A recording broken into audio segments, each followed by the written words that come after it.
Promise करा था, चलो वीडियो ले आया। वायरल हिट एपिसोड 25 में आप सबका स्वागत है। पिछले एपिसोड में हमने देखा था हॉबिन अपने हॉबिन क्रू यानी हॉबिन कंपनी के सारे मेंबर्स को लेके एक बीच पे जाता है। वहीं पे हम योनजी को देखते हैं। कुछ देर बाद हम देखते हैं वहीं पे तायोन के साथ योनजी का थोड़ा सा झमेला होता है। अब आगे एपिसोड के शुरू में हमें दिखाया जाता है तायोन उसकी तरफ देखता है और कहता है तुम्हें क्या लग रहा है ये बहुत ज़्यादा फनी है। वो बंदा उसकी तरफ देख के बहुत ज़्यादा हैरान होता है। तभी देखते हैं तायोन उसके ऊपर पैर दे के कहता है क्या तुमने अभी अभी मेरे ऊपर हंसा था। पर वो बंदा तभी उसकी तरफ देखता है और कहता है तुम। पर तायोन उसकी बात काटते हुए कहता है मैंने तुमसे पूछा कि क्यों तुमने मेरे ऊपर हंसा, जवाब दो मुझे। दूसरी तरफ हम किसी और को देखते हैं। वो कहता है अरे ये लोग ऐसे एक्टिंग क्यों कर रहे हैं। मैं और यहाँ पे हम और कोई नहीं बल्कि ड्यूल को देखते हैं। वो कहती है मैं थी जो हंसी थी। वो अब हॉबिन के पीछे पड़ी है। मतलब जब से हॉबिन ने उसको कॉल आउट किया है उसके बाद से वो प्लान कर रही है कैसे वो अपना रेवेंज ले पाए। वो हॉबिन के पीछे पीछे यहाँ तक आ गई है। पूरे ट्रीट में वो उनका पीछा कर रही थी। पर तभी वो सामने देखते हैं तायोन को वैसे ऑकवर्डली वीडियो रिकॉर्ड करते हुए और इसीलिए वो हंसी थी। पर उसकी वजह से अब वो दोनों शायद लड़ने वाले हैं। पर तभी देखते हैं वो बंदा माफ़ी मांगता है। ये देख के तायोन को अजीब लगता है और तभी वो उसके कान से हेडफोन निकालता है और कहता है क्या मतलब है तुम मुझसे माफ़ी क्यों मांग रहे हो, तुम तो बहुत हाई वॉल्यूम में गाना सुन रहे थे। वो बंदा कहता है नहीं कुछ नहीं, तुमने कहा कि मैं ऐसा था इसीलिए मैं तुमसे माफ़ी मांग रहा था। तायोन गुस्से में कहता है कौन आखिर ऐसे सोचता है। दूसरी तरफ हम ड्यूल को देखते हैं। वो बहुत ही एक्साइटेड होती है, आखिर दो लेजेंड के बीच फाइट होगा। पर तभी देखते हैं तायोन उसका एक हेडफोन लेके बाहर से चला जाता है। सीन शिफ्ट होता है। हम कुछ देर बाद देखते हैं सभी घूम रहे थे, मज़े कर रहे थे। वहीं पे हम 3 बंदे को देखते हैं जो कि मज़े करने के लिए किसी को ढूंढ रहे थे। तभी बात करते हुए वो लोग सामने देखते हैं। देखते ही बहुत हैरान होते हैं क्योंकि वहीं पे हम देखते हैं 3 लड़की यानी बूनी, रूमी और योल्गा तीनों आपस में बातें कर रहे थे। तीनों बहुत ज़्यादा हॉट लग रहे थे।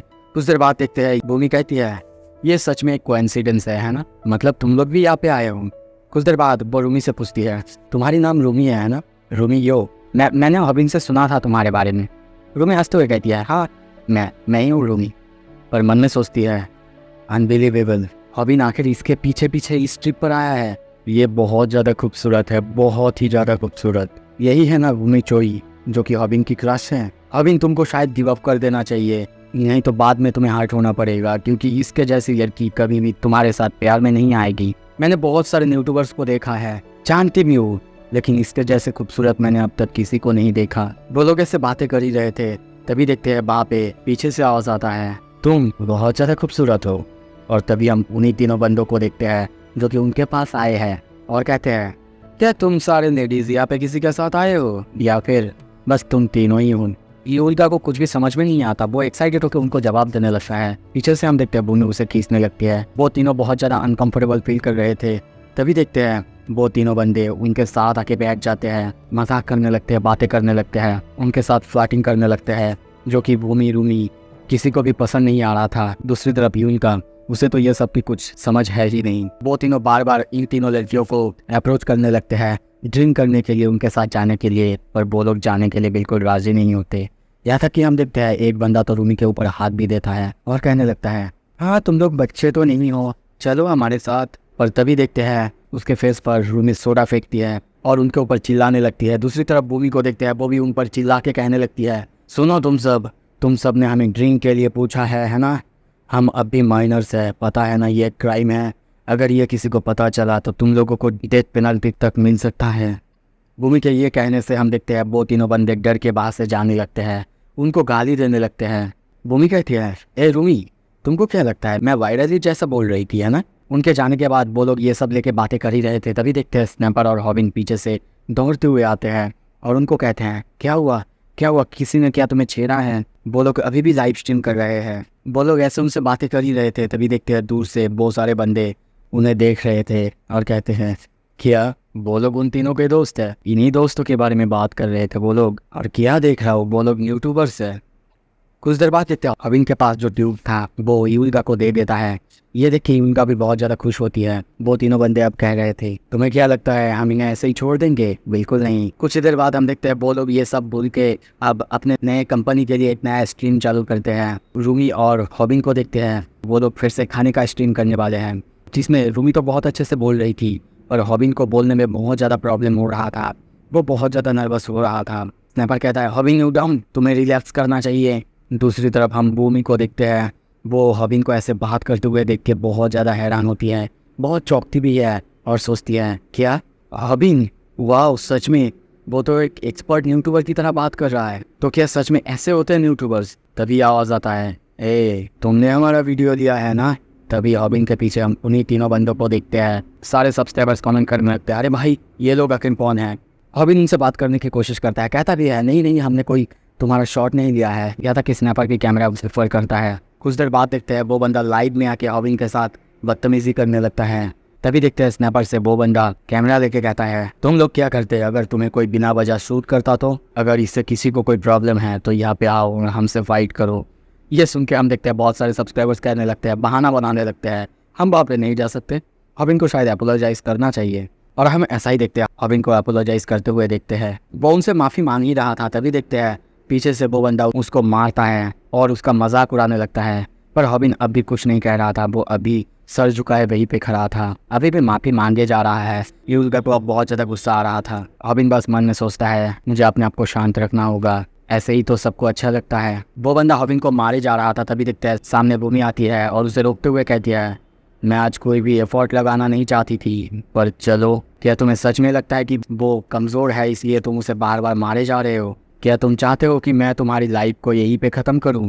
हॉबिन सोच रहा था भूमि तुम्हें यह सब करने की बिल्कुल ज़रूरत नहीं है, बिल्कुल भी नहीं।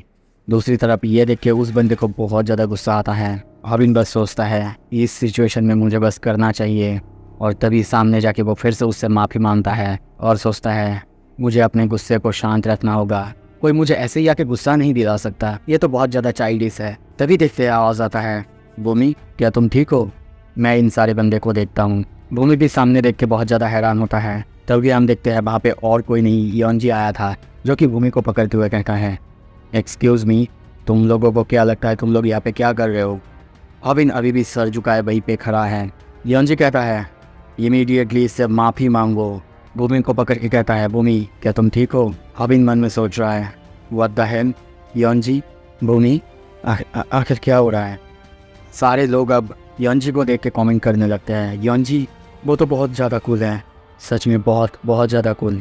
कुछ देर बाद देखते हैं वो तीनों बंदे वहीं पे खड़े थे। योंजी भूमि को पकड़ा हुआ है और हॉबिन अभी भी साइड में सर झुकाए खड़ा है। पीछे से आवाज़ आता है बॉस ए बॉस, पर हॉबिन अब नहीं उठ पा रहा है, वो अपना सर नहीं उठा रहा है क्योंकि उसे अब तक लग रहा था होल्ड बैक करना ही सही है। यही बात रूमी भी योल्गा को समझाती है और कहती है वो बहुत ज़्यादा एम्बरेस है इसीलिए वो ऊपर नहीं देख पा रहा है। दूसरी तरफ हम तभी देखते हैं वो बंदा यानी योंजी अपने हाथ टाइट करने लगता है, लड़ने के लिए तैयार होता है और कहता है या फिर सर तुम तीन ही हो है ना? हॉबिन सोचता है मुझे तो कहा गया था जब मैं पीछे हट जाऊंगा तभी अच्छा दिखूंगा, पर क्यों ऐसा हो रहा है? ये बंदा मुझसे ज़्यादा कूल लग रहा है। वो काँप रहा है, कुछ कह नहीं पा रहा है, बस आवाज़ निकले जा रहा है। मन में सोच रहा है मुझे भी कूल दिखना है। और तभी अपना शर्ट खोलता है और उसमें ARGS अर्ग यानी गुस्से में जो आवाज़ निकालता है वो वर्ड प्रिंट किया हुआ था। वो सोचता है I want to look cool, और तभी गुस्से में वही आवाज़ फिर से निकालता है। मन में सोचता है जल्दी से जल्दी उससे माफ़ी मांगो। कुछ देर बाद देखते हैं ये सुन के बहुत सारे बंदे कहते हैं क्या माफ़ी मांगे? क्या तुम सीरियस हो? दूसरा बंदा कहता है रुको मैं इस बंदे को जानता हूँ, ये 1.8 मिलियन सब्सक्राइबर्स के साथ योंजी हैं। और ये सुनते ही हम देखते हैं वो सब बाहर से जाने लगते हैं। या तक कि वो बंदा कहता है मैंने सुना है कि इसके पास जो फीमेल फैंस हैं वो बहुत ज़्यादा हार्डकोर है, मतलब अगर तुम इसे कुछ करते हो वो लोग तुम्हें मार तक सकते हैं। दूसरी तरफ हॉबिन की हालत अभी भी ख़राब है। तभी देखते हैं योंजू के कंधे पे वही बंदा हाथ देते हुए गुस्से में कहता है हम तुम्हें तब देखेंगे जब कैमरा बंद होगा। ये कहते हुए हम देखते हैं वो तीनों बाहर से चले जाते हैं। उनके जाते ही हम देखते हैं बुनी योंजू को हेल्प करने के लिए थैंक्स कहती है। ये सब देख के हॉबिन की हालत बहुत ज़्यादा ख़राब है। वो अब अपने गुस्से को कंट्रोल नहीं कर पा रहा है कि उसने अपने आप को रोक लिया था। स्नैपर उसे समझाने लगता है। सीन शिफ्ट होता है। कुछ देर बाद हम देखते हैं वो बंदा अपने हाथ को पकड़ा हुआ है, उसके हाथ में दर्द है। दूसरा बंदा पूछता है क्यों भाई, क्या हुआ है तेरे साथ, तो तब से अपने हाथ को पकड़ा हुआ है। वो बंदा कहता है यौन जी वही था ना, पर किसी की बॉडी इतना ज़्यादा सॉलिड कैसे हो सकता है। सीन शिफ्ट होता है। अगले दिन हम देखते हैं बीच पर स्नैपर और यूल्गा मज़े करने के लिए उतरते हैं। यूल्गा सोच रही है बॉस को कैसे पता है बीच पे आने से मुझे खुशी मिलती है। और तभी देखते हैं वो अब अपने इमेजिनेशन में चला जाता है जहाँ पे वो हॉबिन के साथ ड्रिंक कर रही थी। हॉबिन भी उसके साथ बहुत ही अच्छे से बातें कर रहा था और ये एक्सपेक्टेशन के साथ वो हॉबिन की तरफ देखता है। पर जब देखता है कि भूमि हॉबिन के सर पर हाथ दिया हुआ है। वो दोनों वहाँ पे बहुत लवी डबी कर रहे हैं। ये देख के वो बहुत ज़्यादा शॉक होती है। स्नैपर भी ये देख के बहुत ज़्यादा गुस्सा हो रहा था क्योंकि हॉबिन बस भूमि के लिए यहाँ पे आया है।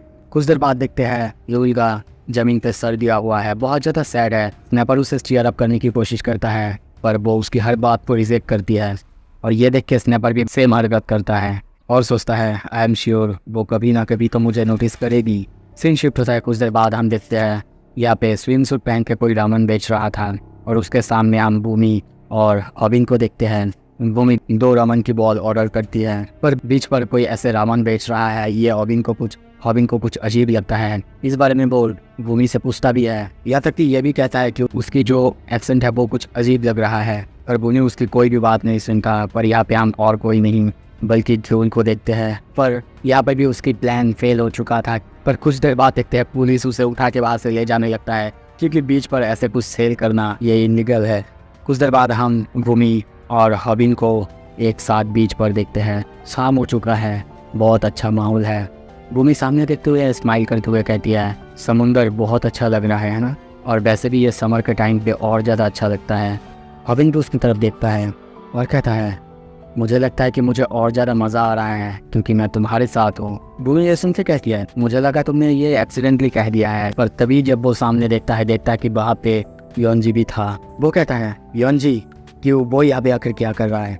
योनजी कहता है क्योंकि मैम ने हमें कहा है हमें 2 लोग करके एक ग्रुप में रहना है। भूमि भी कहती है हाँ बिल्कुल ऐसा ही कहा है। पर हॉबिन को ये सब बिल्कुल पसंद नहीं आ रहा था, उसे बहुत ज़्यादा गुस्सा आ रहा था। दूसरी तरफ हम देखते हैं भूमि और योनजी बहुत अच्छे से बातें करने लगते हैं। भूमि भी उसके साथ बात करते हुए बहुत ज़्यादा खुश होती है।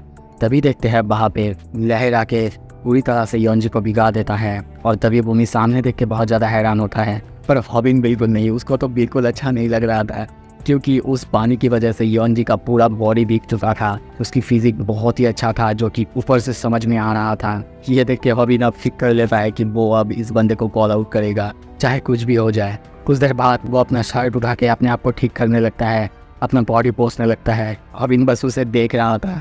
कुछ देर बाद हम देखते हैं कि वो उसका प्रोफाइल देख रहा था और देखता है कि उसके पास 1.8 मिलियन सब्सक्राइबर्स हैं।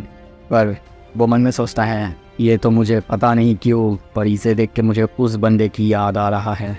कुछ देर बाद हम देखते हैं रूनी को नहीं कंट्रोल बहुत अच्छे पोज देके फ़ोटो खिंचाती है। उसका काम खत्म होने के बाद जब वो सामने देखती है कि एक ऑक्टोपस उसकी तरफ आ रहा था, पर वो एक्चुअली ऑक्टोपस नहीं था, मानगी था।